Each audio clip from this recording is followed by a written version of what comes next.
चलो अगले current affairs में चलते हैं। अगला करंट अफेयर्स है when listed platform. When listed platform, grey market activity, ये दोनों चीज़ें आज आप पढ़ेंगे। व्हेन लिस्टेड प्लेटफॉर्म है क्या, इसके बारे में बात करेंगे, ठीक है। अब यहाँ पर क्या है, व्हेन लिस्टेड प्लेटफॉर्म को सेबी ने स्टार्ट किया है, कहा है कि जब प्लेटफॉर्म शुरू होगा तो उसके बारे में हम पहले से बताएंगे। It is a trading of share of the companies that have finished their initial public offering and yet to be listed on stock exchange. कभी कभार क्या होता है, जो हमारी लिमिटेड पब्लिक ऑफरिंग होती है वो हम दे चुके होते हैं, ठीक है, मतलब हम उनसे IPO लाट जारी करके पैसे ले चुके थे, बट अभी उसकी लिस्टिंग नहीं होती। तो जब तक वो लिस्ट नहीं होता तब तक क्या होता है, शेयर स्टॉक एक्सचेंज में नहीं आता, तो उसको लिस्ट करने के लिए this aims to reducing the activity in the grey market which is largely unregulated has significant influence on listing.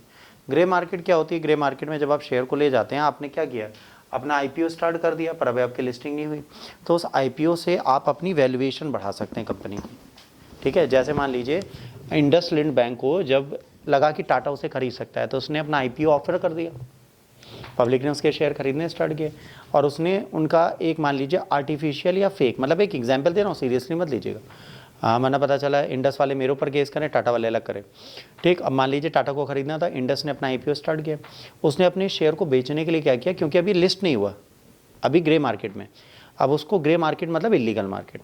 अब यहाँ पर क्या हुआ, जब वो शेयर आया, उस शेयर को हमने खरीदा क्योंकि मैं ओनर था, मैंने इनको खरीदा है, मेरी पड़ोसी थी, आपको खरीदवाया, और ख़रीद के फिर मार्केट में बेचा और फिर दोबारा ख़रीदा, तो उसकी आर्टिफिशियल शॉर्टफॉल हमने दिखाई, शेयर की मार्केट बढ़ गई। जिस कंपनी की वैल्यूएशन 3000 करोड़ थी, 15 दिन के अंदर उसकी वैल्यू कर दी 30,000 करोड़। तो जब कंपनी उसे परचेज करने आएगी तो क्या देखेगी, IPO लिस्टिंग पे वैल्यू कितनी, पैसा उस हिसाब से मिलेगा। अब 3000 की कंपनी 30,000 करोड़ की बिक जाती थी। तो ये जो शेयर मार्केट का गेम होता था, ये कहीं ना कहीं लोगों को बहुत ज़्यादा परेशान करता, और सेबी भी इसे रेगुलेट नहीं कर पाई थी। जैसे पेटीएम फंसा, IPO लाते ही फंस गया ना, लिस्टिंग नहीं हो पाई उसकी। क्यों नहीं हो पाई, क्योंकि उसने भी अपनी वैल्यूएशन बढ़ाने की कोशिश की, इरेगुलरिटीज बहुत सारी थी, सेबी ने चेक किया, फंस गया। तो किसी भी चीज़ को बहुत तेज़ी से ऊपर ले जाना इम्पॉसिबल है आज के डेट में। आपको एक बहुत बड़ी फर्म हो, आप IPO अपना लॉन्च करो, इतनी जल्दी मत करो। देखो IPO लॉन्च करने से आपको फ़ायदा क्या होता है, आपको बताएं। शेयर मार्केट में लिस्ट होने से एक फ़ायदा है, आपको लोन मिल जाएगा बिना ब्याज के। आपने अपने शेयर बेचे, आपको पैसा कंपनी ने दे दिया ना, हम लोगों ने दे दिया ना, और उसका ब्याज नहीं मांगा ना हमने आपसे। आपको लॉस होगा तो आप दोगे, प्रॉफिट होगा तो दोगे, लॉस होगा तो नहीं दोगे, यही तो होगा। तो उनको पैसा बिना बैंक के मिल गया, बिना गारंटी के मिल गया। तो हर बंदा अपने शेयर में आना चाहता है, बट आना बड़ा मुश्किल काम है। At present once the IPO is close, share have to be listed in trading platform, trading plus 3 working days, this being T closing day और that day offer allotment of the share is done T+1। अब यहाँ पर क्या है, यहाँ पर मान लीजिए आज हमने लिस्टिंग की, आज हमने ऑफरिंग की, पहला दिन है, उस दिन आपने ऑफरिंग कर दी, अगले 2 दिन अब शेयर लिस्टिंग से बंद हो गया। अब जिस रेट पे आपने क्लोजिंग की, उस रेट पे वो बिकेगा। T+1 का रेस चलता है। अब देखिए, ये शेयर मार्केट का बहुत बड़ा लैंग्वेज है, इसमें बहुत ज़्यादा जाना ही नहीं है। इस पीरियड के बीच में allotment, share and listing day, investor trade in the grey market. अब क्या होता है, जब भाई इन्वेस्टमेंट और शेयर की मार्केट का रेट आ गया, अब उनको ट्रेडिंग का मिल गया ना, ब्लैक हैंड से ब्लैक में सारे शेयर खरीद और बेच सकते हैं। अब ये गैप होने के चक्कर में इनको बहुत ज़्यादा निवेशक मार्केट में कारोबार करते हैं, ठीक है। आवंटन और लिस्टिंग के बीच में जो होता है, उसमें क्या करते हैं, मार्केट में अपना कारोबार करते हैं, क्योंकि जो ये T ऑफर है बहुत समय तक चलता है। अब व्हाट इज ग्रे, स्टॉक में सूचीबद्ध होने से पहले प्रतिविधि को अनौचिक व्यापार संबंधित करता है और अनियमित बाजार और मांग और पूर्ति का काम करता है। अब ये जब तक ट्रेडिंग में लिस्टेड नहीं है, तब तक वो शेयर तो है, मार्केट में खरीद बेच भी हो रही है। अब जब खरीद बेच हो रही है, तो वहाँ पर क्या होता है, इलीगल मैनर में उसको घटाया बढ़ाया जा सकता है। आप कह सकते हो कि भैया इस शेयर की वैल्यू बढ़ा दो, इसकी घटा दो। तो अब सेबी ये कर रही है कि ग्रे मार्केट में किसी भी कंपनी को, स्टॉक को, है ना, प्रीमियम को देखते हैं। लोग क्या करते हैं, जब ग्रे मार्केट में जाते हैं तो क्या देखते हैं कि ये पर्टिकुलर जो स्टॉक है, जो शेयर है, उस पर प्रीमियम कितना मिला। प्रीमियम क्या होता है, कौन बताएगा?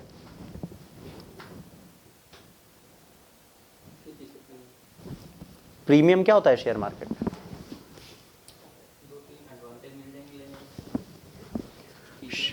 नहीं सर, ऐसा नहीं होता।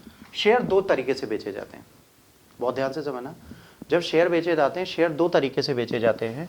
एक बेचा जाता है प्रीमियम पे और एक बेचा जाता है डिबेट पे, जिसे डिस्काउंट बोलते हैं, ठीक। मान लीजिए एक शेयर है जो 100 रुपये का है, बहुत ध्यान से समझना। जो टाटा का शेयर है वो आज भी 100 रुपये का है। टाटा कंपनी जब अपना शेयर लिस्ट किया था वो 100 रुपये का आज भी है, बट इस पे प्रीमियम जो लगा है, 100 रुपये पे प्रीमियम लगा है 13,900 रुपये का। तो ये प्रीमियम आप भर रहे हो उसके ब्रांड का। प्रीमियम मतलब आप अधिक देना चाह रहे हो क्योंकि उस ब्रांड का ट्रस्ट है। तो premium is trust and discount is non trust. जब 10 रुपये का शेयर आप 8 रुपये का मार्केट में देते हो और जब वापस दोगे शेयर बेचेगा तो आपको 2 रुपये बढ़ा के अपनी जेब से देना है, वो डिस्काउंट होता है। शेयर जो प्रीमियम पे जाते हैं तो ये कब जाते हैं? जब ग्रे मार्केट उनकी वैल्यू बढ़ा देती है। लोगों को लगने लगता है ग्रे मार्केट में कि भाई इसकी तो वैल्यू है, जब तीसरे दिन खुलेगा तो लोग ज़्यादा पैसा देने को तैयार हो जाएंगे ना। आर्टिफिशियली हाइप कर दी उन्होंने। तो प्रीमियम का सिंपल सा मतलब है जब किसी शेयर को आप उसके प्राइस से ऊपर बेचते हो तो जितना एक्सेस प्राइस है डेट इज़ प्रीमियम। आज जितने भी शेयर आपको मिलते हैं they are on sale on premium. उसकी रियल वैल्यू उतनी ही है। उसकी लिस्टिंग 10 रुपये की है। अब एक चीज़ ध्यान रखना, अगर कल को टाटा भागती है और उसने से शेयर की रिवाइज रेट नहीं किए तो वो 100 रुपये के हिसाब से आपको शेयर का पैसा दे के जाएगी। जब तक वो प्रीमियम पे आप खरीद रहे हो क्योंकि आपको टाटा पे ट्रस्ट है, आपको HDFC पे ट्रस्ट है, आपको ICICI पे ट्रस्ट है, इसलिए आप प्रीमियम पे लेते हो। ठीक। और शेयर दो तरीके के होते हैं, एक इक्विटी शेयर, एक प्रेफरेंस शेयर। हमारी कंट्री में जब भी लिस्टिंग होती है आप देखोगे offering equity shares. Equity share का मतलब है, ठीक है, समता अंश बोलते हैं हिंदी में। इसका मतलब है कि हम आप जो हैं ओनर हैं उस कंपनी के।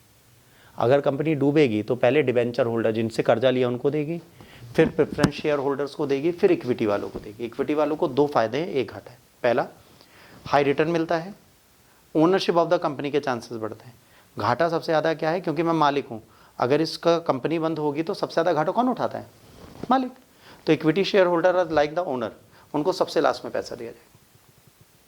तो ये जो ग्रे मार्केट में इसका प्रीमियम बढ़ा दिया जाता है, ये एक बहुत बड़ी प्रॉब्लम हमारे लिए आ जाती है। और इसको रेगुलेट करने के लिए ही हमने कहा है लिस्टिंग की आइडियोलॉजी को लाए हैं कि हम इस शेयर को अगर टाइमली लिस्ट कर देंगे तो ये ग्रे मार्केट नहीं आएगी।